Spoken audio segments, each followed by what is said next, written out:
আজকে আমি এই ভিডিওর মাধ্যমে আপনাদেরকে বলবো বাবা মায়ের সেপারেশন, বাবা মায়ের বিবাহ বিচ্ছেদ হয়ে যাওয়ার পর বাবা মা তো আর একসাথে থাকবে না, বাবা মা দুজনে আলাদা থাকবেন।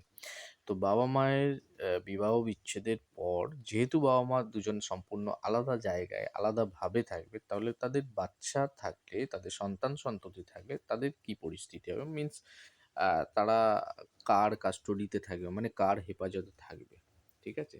তো কাস্টডি মিন্স কি, হেফাজত। What is custody? Custody means হচ্ছে হেফাজত। দাঁড়ান, এটা একটু জাস্ট আমি একটু বড় করে নিই, নিলে আপনাদের বুঝতে সুবিধা হবে।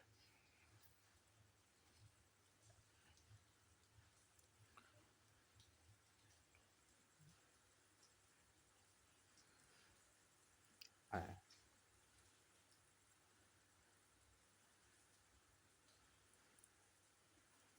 দেখুন, what is custody? Custody means giving the rights. কি বলছে? Custody means giving the rights of raising a minor child to a parents.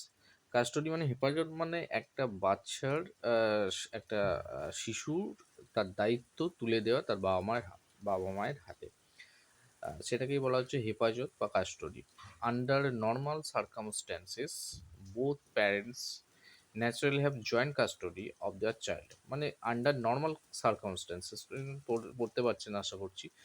Under normal circumstance মানে সাধারণ সময়ে, সাধারণ পরিস্থিতিতে বোথ প্যারেন্টস, বাবা মা দুজনেরই ন্যাচারালি হ্যাভ জয়েন্ট কাস্টডি, দুজনেরই সাধারণভাবে স্বাভাবিকভাবে একটা জয়েন্ট কাস্টডি থাকে অফ দ্যার চাইল্ড, তাদের বাচ্চার ওপরে। If the parents are getting separated or divorced, যদি দেখা যাচ্ছে তার বাবা মায়ের মধ্যে ডিভোর্সড হয়ে গেছে, বিবাহ বিচ্ছেদ হয়ে গেছে, তাহলে তো একসাথে থাকবে না। সিন্স দে, তারপরে থেকে বিবাহ বিচ্ছেদের পর থেকে order, since they won't be living together, তারা একসাথে বসবাস করবে না।